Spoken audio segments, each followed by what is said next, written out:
शहीदों को याद करते हुए दो लाइनें आपके बीच में कहना चाहता हूं। हमने भी देखी है तारीखें साझियां, हमने भी सख्त वक्त के दौर आजमाए हैं। हमने भी देखी है तारीखें साझियां, हमने भी सख्त वक्त के दौर आजमाए हैं। हमसे क्या भिड़ेगी पूंजीपति कंपनियों और ठेकेदारों की ताकतें, हमने तो बिजलियों के नामों निशान मिटाए हैं। वाह वाह। आदरणीय योग्य CITU के राष्ट्रीय सचिव डॉक्टर कश्मीर सिंह ठाकुर जी, CITU की राज्य के उपाध्यक्ष सुदेश ठाकुर जी, राज्य कमेटी के सदस्य नरेंद्र जी, CITU के जिला के कोषाध्यक्ष विपिन चंबियाल जी, हमारे मजदूर किसान नेता रिजू राम जी, मंचासीन यूनियनों के पदाधिकारीगण, आज अंतर्राष्ट्रीय मजदूर दिवस के उपलक्ष्य पर हिमाचल प्रदेश CITU राज्य कमेटी की ओर से राज्य स्तरीय कार्यक्रम जो होली के अंदर निर्धारित किया गया है, उसमें आए मेरे मजदूर साथियों, भाइयों, बहनों, दोस्तों, मैं सबसे पहले आप सभी को मजदूर दिवस की हार्दिक शुभकामनाएं देता हूं, बधाई देता हूं। यह दिन इतना पवित्र है जितनी आज जो आप होली के अंदर ये जो स्वच्छ हवाएं हैं, जो यहाँ का जो पवित्र वातावरण है, दुनिया के अंदर जब जब मानवता का जिक्र होगा, इंसानियत का जिक्र होगा, 1 मई का जिक्र जरूर होगा, क्योंकि यह सबसे बड़ा त्योहार है दुनिया के अंदर। ऐसा कोई त्योहार नहीं है दुनिया के अंदर जो हर मुल्क के अंदर मनाया जाता हो, हर गली कूचे मोहल्ले में मनाया जाता हो, एक कोने से लेकर दुनिया के दूसरे कोने तक मनाया जाता हो। केवल एक ही त्योहार है मजदूर दिवस का त्योहार। आज पूरे दुनिया के अंदर अलग अलग जगहों पर, पूरे दुनिया में कोई मुल्क ऐसा नहीं है, यह सरहदों से पार जाकर, इन समुद्रों से पार जाकर, इस नीले गगन के नीचे जहां जहां इंसानियत है, मानवता है, हर जगह आज अंतर्राष्ट्रीय मजदूर दिवस मनाया जा रहा है और याद किया जा रहा है उन शहीदों को जिन शहीदों ने आज से ठीक 136 साल पहले 1886 में शहादत दे दी। किस बात को लेकर? इंसानियत कायम हो, जुल्म शोषण अत्याचार बंद हो, शोषण विहीन समाज बने, अमीरी गरीबी का दायरा खत्म हो, एक ऐसा समाज बने जहां मानव को मानव के रूप में देखा जाए, एक ऐसा समाज बने जहां अमीरों के द्वारा गरीबों को लूटा ना जाए, एक ऐसा समाज बने जहां पर केवल इंसानियत का बोलबाला हो। 1 मई 1886 का जिक्र जब जब आता है, हम और आप, हम में से ज्यादातर लोग जो यहां पर बैठे हैं, जिस उम्र में अभी हम अपनी अपनी जगह पर काम कर रहे हैं, अपने जीवन को जी रहे हैं, इसी उम्र में शिकागो दिवस के शहीद ऑगस्टस स्पाइस, एल्बर्ट पार्सन और जो दूसरे साथी थे, उन्होंने फांसी का फंदा चूम लिया, अपनी जान की कुर्बानी दे दी एक अच्छे समाज के लिए। और क्या कहा था ऑगस्टस स्पाइस ने? क्या कहा था जो मजदूरों के नेता थे जब वहां पर लड़ाई शुरू हुई? 1884 के बाद ये लड़ाई शुरू हुई शिकागो में, जो अमेरिका का एक शहर है जहां पर मजदूर तबका जो है जन्म ले रहा था, उद्योग बन रहे थे, उद्योगों में 18-18 घंटे काम करवाकर मजदूरों को लूटा जा रहा था, उनको बधुआ मजदूर बनाया जा रहा था, उनको गुलामी की स्थिति में रखा जा रहा था। जब उनको फांसी के फंदे पर चढ़ाया जा रहा था, एक ही बात उन्होंने कही ऑगस्टस स्पाइस ने, हमारी खामोशी उससे भी ज्यादा ताकतवर बनकर निकलेगी जिन आवाजों को तुम आज दबा रहे हो। इस बात का मतलब आप समझते हैं? यह कहा उन्होंने कि बेशक आज तुम हमें मार रहे हो और ये सोच रहे हो, अमेरिका की हुकूमत, अमीरों, उद्योगपतियों, कारखानेदारों, कंपनियों के मालिकों, ये सोच रहे हो हमें मारकर तुम जो है दुनिया से इस लड़ाई को खत्म कर दोगे, वो लड़ाई खत्म नहीं होगी। वो इस बात से सिद्ध हो रहा है कि आज हिमाचल के इस दूर दराज के क्षेत्र में इस होली में इन ऊंचे ऊंचे पहाड़ों के बीच में, इन बर्फ से लदे पहाड़ों के नीचे भी आज मजदूर लाल झंडा बुलंद करके जो है कंपनियों के राज के खिलाफ लड़ रहा है, शोषण जुल्म अत्याचार के खिलाफ लड़ रहा है। ये लड़ाई आपने होली बुजौली में भी लड़ी, ये लड़ाई आप कुठेड़ में लड़ रहे हो, ये लड़ाई आपने चुमेरा में भी लड़ी।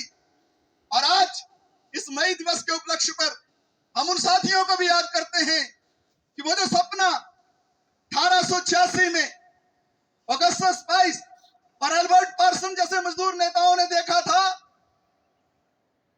वो सपना हिमाचल के इन दूर दराज के क्षेत्रों में हमारे मजदूर साथियों ने साकार किया और वैसे ही कुर्बानियां देने से पीछे नहीं हटे। हिमाचल के अंदर मजदूरों की आवाज को बुलंद करते हुए 6 मजदूर नेताओं ने अपनी कुर्बानी दी। उनको कंपनियों के द्वारा मार दिया गया, लेकिन झंडा बुलंद रहा।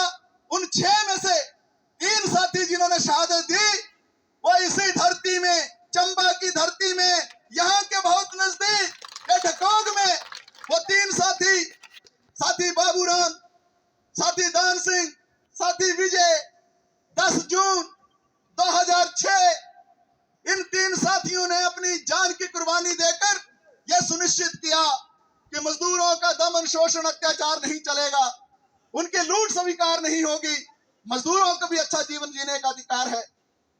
1886 में किस बात को लेकर लड़ाई शुरू हुई? यही बात थी कि मजदूर भी इंसान है, मजदूर का भी घर परिवार है, मजदूर का शरीर भी थकता है, उसको भी विश्राम की आवश्यकता है, उसको भी आराम चाहिए, उसको अपना जीवन जीने के लिए समय चाहिए। तो 18 घंटे की 16 घंटे की ड्यूटी नहीं चलेगी, 8 घंटे की ड्यूटी देनी होगी। 8 घंटे काम के, 8 घंटे आराम के और 8 घंटे परिवार के लिए। ये 24 घंटे का दिन होता है। इस बात को लेकर लड़ाई शुरू हुई, लेकिन उस बात को मानने के बजाय जो वहां के पूंजीपति थे, कारखानेदार थे, उद्योगपति थे, अमीर लोग थे, उन्होंने उस आंदोलन को दबाने की कोशिश की। 1 मई को आंदोलन शुरू हुआ, 4 मई तक आंदोलन बढ़ता गया। पहले जो है मजदूरों को दमन किया गया, उन पर गोलियां भी बरसाई गई। बाद में मजदूरों की ही आम सभा में खुद एक बम फेंक कर जो है मजदूरों को भी मार गिराया, और जो वहां पर जो दूसरे लोग थे उनको भी, उनकी भी हत्या कर दी। और हत्या करने वाले जो हैं वो बच निकले, लेकिन जिन मजदूरों ने एक जायज आवाज उठाई कि 8 घंटे की ड्यूटी होनी चाहिए, उनको गिरफ्तार करके जो है जेल की काल कोठरी में भेज दिया गया और वहां पर जो अंततः उनको जो फांसी पर चढ़ा दिया गया। बड़ी छोटी उम्र, जिस उम्र में हम सभी यहाँ पर बैठे हैं, अपना जीवन जी रहे हैं, उस उम्र में वो शहादत देकर निकल गए। और जो उन्होंने संदेश दिया, ये लड़ाई जारी रहनी चाहिए। आज पूरे दुनिया के अंदर करोड़ों करोड़ों मजदूर, करोड़ों नहीं बल्कि पूरे दुनिया की जो जनसंख्या है उसमें से लगभग 4 अरब मजदूर जो है आज पूरे दुनिया के अंदर कहीं ना कहीं आज उन शहीदों को याद कर रहे हैं। और हम ये संकल्प लेते हैं कि जो लड़ाई उन्होंने शुरू की थी उसको हम आगे ले जाएंगे। साथियों, वर्तमान जो दौर है, आज जिस समय में हम जी रहे हैं, यह दौर बड़ा कठिन है, यह समय बड़ा गंभीर है।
कुर्बानी जो इस देश के क्रांतिकारियों ने दी, इस तरीके से जो क्रम शुरू हुआ हिंदुस्तान में भी कानूनों के बनने का, एक के बाद एक के बाद एक के बाद एक, ये 44 कानून इस देश के अंदर बने। ये 44 कानून मजदूर की जिंदगी को थोड़ा बेहतर करते थे, मजदूर की जिंदगी को थोड़ा ठीक करते थे। वो मजदूर जो कोई उद्योग में काम करता है, कोई सरकारी क्षेत्र के अंदर काम करता है, वो मजदूर कोई आंगनवाड़ी के रूप में काम करता है, वो मजदूर जो कोई इन पहाड़ों को चीरते हुए टनलों का निर्माण करते हुए हाइडल प्रोजेक्टों का निर्माण करता है, अपनी जान को भी खो देता है निर्माण करते हुए, वो मजदूर जो पूरे हिंदुस्तान के अंदर संगठित और असंगठित क्षेत्र में काम करता है, उनको लेकर 44 कानून बने। सैकड़ों हजारों लोगों ने जेल की सलाखें देखी, दमन झेले, मुकदमे झेले, उनकी हत्याएं तक हुई, लेकिन मजदूर लड़ता रहा और इन 44 कानूनों का निर्माण करवाया। लेकिन वर्तमान दौर में जो सरकार कहती है कि हम गरीबों के लिए हैं, चाय वाले का बेटा या चाय वाला खुद जो चाय बेचता था वो प्रधानमंत्री है, हम गरीबों की रक्षा करेंगे। आज हम क्या देख रहे हैं, बिल्कुल उल्टा हो रहा है। 2-3 दिन पहले आपने अखबारें उठाई होंगी, आपको सुनने में आया होगा एक व्यक्ति जो आज से 30 साल पहले एक छोटे जैसे स्कूटर में अहमदाबाद की गलियों में घूमता था, गौतम अडानी, वो आज एशिया का सबसे अमीर आदमी बन गया, हमारे देश का सबसे अमीर आदमी बन गया, दुनिया का 5वां अमीर आदमी बन गया। हमारे देश के अंदर जो 10 लोग सबसे अमीर हैं, 10 लोग किन के उंगलियों में जो 10 लोग हैं अंबानी अडानी जैसे, वो लोग जो हैं आज पूरे देश की 50% से ज्यादा इनकम पर जो कब्जा कर जमा कर बैठे हैं। और दूसरी ओर आप जैसे लोग, आप जैसे लोग, आप जैसे लोग, मजदूर, किसान, आम कर्मचारी, उसकी इनकम जो है लगातार गिर रही है। 97% लोगों की जो है इनकम हिंदुस्तान के अंदर गिरी है। ये कैसा समाज बन रहा है, जहां अमीर अमीर हो रहा है, जहां गरीब गरीब हो रहा है। ये कैसा समाज बन रहा है, जहां अमीर और गरीबों के बीच में जो दायरा बढ़ रहा है। ये कैसा समाज बन रहा है, जहां मजदूरों के कानूनों की हत्या हो रही है, उनको खत्म किया जा रहा है। ये कैसा समाज बन रहा है, जहां पर किसानों को दबाने के लिए 3 कृषि कानून लाए जाते हैं, उनका दमन करने की कोशिश की जाती है। 750 से ज्यादा किसान जो है वो अपनी शहादत देते हैं लड़ते लड़ते दिल्ली बॉर्डर पर। यह अलग बात है कि किसानों ने बाद में जो है इस सरकार को दबाव में लाकर उन कृषि कानूनों को जो खत्म करवा दिया। लेकिन यह लड़ाई मजदूरों को भी लड़नी पड़ेगी आने वाले वक्त के लिए। क्यों लड़नी पड़ेगी? क्योंकि जो कानून खत्म किए हैं उससे फायदा किसको हुआ, किसको फायदा हुआ? मजदूर के कानून का मतलब है मालिक और मजदूर के बीच के लड़ाई का कानून। अगर मजदूर का कानून खत्म होता है तो मतलब मालिक को फायदा होता है, कंपनी के मालिक को फायदा होता है, ठेकेदार को फायदा होता है, उद्योगपति को फायदा होता है, कारखानेदार को फायदा होता है। तो 44 कानूनों को खत्म करके जो 4 लेबर कोड बना दिए हैं, डॉक्टर कश्मीर ठाकुर जी इस बारे में विस्तार पूर्वक आपके बीच में बातचीत रखेंगे। लेकिन 2-4 बातें, समय की थोड़ी कमी है इसलिए 2-4 बातें मैं भी कहना चाहता हूं। अब जो है पक्के किस्म का रोजगार खत्म होगा, फिक्स टर्म आएगा। फिक्स टर्म होगा ही 6 महीने का, 11 महीने का, ग्रेच्युटी रहेगी नहीं। प्रोविडेंट फंड का जो पैसा है वो 12% से घटाकर जो 10% कर दिया। किसको नुकसान हुआ? मजदूर को नुकसान हुआ। ईएसआई का जो फंड है उसको 6.5% से कम करके 4% कर दिया। किसकी मेडिकल सुविधा पर हमला होगा? मजदूर की मेडिकल सुविधा पर हमला होगा। आज आंगनवाड़ी को वेदांता के हवाले करने की बातें हो रही हैं। प्राइवेट कंपनी के पास किसको नुकसान होगा? आंगनवाड़ी के कर्मी को नुकसान होगा। फिक्स टर्म रोजगार के आने से पूरी सामाजिक सुरक्षा जो है मजदूरों की खत्म हो जाएगी। ये 4 लेबर कोड बनने से जो 70% उद्योग हैं, 70% उद्योग जो है वो कानूनों के दायरे से बाहर हो जाएंगे। 74% से ज्यादा मजदूर जो है कानून के दायरे से बाहर हो जाएगा। हायर और फायर आएगा। मालिक की जब मर्जी मन करेगा आपको नौकरी पर रखेगा, आपको नौकरी से निकाल देगा। कोई नोटिस वोटिस देने की आवश्यकता नहीं।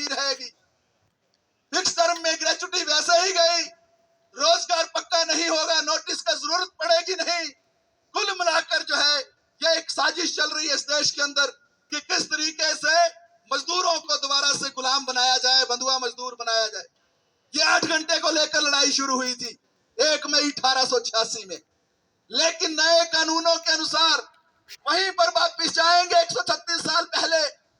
अब जो है कंपनियों को इजाजत दी जा रही है, मालिकों को इजाजत दी जा रही है, आप 8 घंटे के बजाय 12 घंटे भी काम ले सकते हो। और आप सबको मालूम है जो यहाँ पर काम करते हैं, जहाँ यूनियन नहीं होती है, 12 घंटा काम करवाने के बावजूद भी मजदूर को ओवर टाइम का वेतन नहीं मिलता है। तो एक पूरी साजिश जो देश के अंदर चल रही है, किसानों पर हमले हैं, मजदूरों पर हमले हैं। और सबसे खतरनाक बात क्या है मेरे दोस्तों, मैं अंतिम बात कह रहा हूं, आपको जो समझनी है, हम सबको एक ऐसे चक्रव्यूह में उलझा दिया है। हम ये बात नहीं कर रहे हैं कि हमारा वेतन 21,000 रुपया हो कम से कम अनस्किल्ड वर्कर का। हम ये बात नहीं आज उस तरीके से उठा रहे हैं मजदूर साथी कि हमारी सामाजिक सुरक्षा बचे, लेबर कोड खत्म हो, पुराने कानून बहाल हो, ईपीएफ का पैसा जो 12% दोबारा से हो। हम कहां उलझे हैं? हम उलझे हैं सांप्रदायिकता के जाल में। हिंदू मुसलमान, महंगाई इतनी ज्यादा हो गई है कि जो आपको पैसा भी मिल रहा है वो आपका वेतन जो है बढ़ने के बावजूद घट गया है। आपके जो है मान लो सरकार ने 50 रुपया तनख्वाह बढ़ाई, एक दिन का वेतन, और महंगाई इतनी ज्यादा कर दी कि दूसरी जेब से 100 रुपया निकाल लिया 50 रुपया बढ़ाकर, तो आपकी तनख्वाह बढ़ी नहीं, उल्टी घट गई, आपसे ज्यादा पैसा निकाल लिया। लेकिन उस बात पर बात नहीं हो रही है। भारत पाकिस्तान हिंदू मुसलमान इसी बातों में जो उलझा कर रख दिया है, क्योंकि ये सारा एक साजिश है शासक वर्ग की कि मजदूर जो है अपने शोषण के खिलाफ ना लड़े और इन बातों में उलझ जाए। जात पात धर्म की लड़ाई में, सांप्रदायिकता की लड़ाई में, इस लड़ाई से भी आपको जो है समझना है इसको। और मैं उम्मीद करता हूं कि अंतर्राष्ट्रीय मजदूर दिवस के उपलक्ष्य पर जो आज आपके बीच में विचार विमर्श हो रहा है, जो आज संवाद प्रति संवाद हो रहा है, जो बातचीत हो रही है, इन सारी बातों को आप अपने जहन में बिठाकर अपने जीवन में, आपकी जो कंपनी के अंदर, आपके जो कार्य क्षेत्र में जहां आप काम कर रहे हैं, वहां जो अपने हक की जो लड़ाई है, अपने वेतन की लड़ाई है, अपने रोजमर्रा की जिंदगी की लड़ाई है, अपनी सामाजिक सुरक्षा की लड़ाई है, अपनी मांगों की लड़ाई है, उस लड़ाई के साथ आप जो है इंसानियत की लड़ाई को भी लड़ेंगे और एक अच्छा इंसान बनने की प्रक्रिया में आप सभी आगे बढ़ेंगे। मैं अपनी बात को खत्म करता हूं। जय एकता, जय संघर्ष, इंकलाब जिंदाबाद। धन्यवाद सर, आपने बहुत कीमती बातें हम सब लोगों के बीच में रखी, उसके लिए मैं आपका बहुत बहुत धन्यवादी हूँ।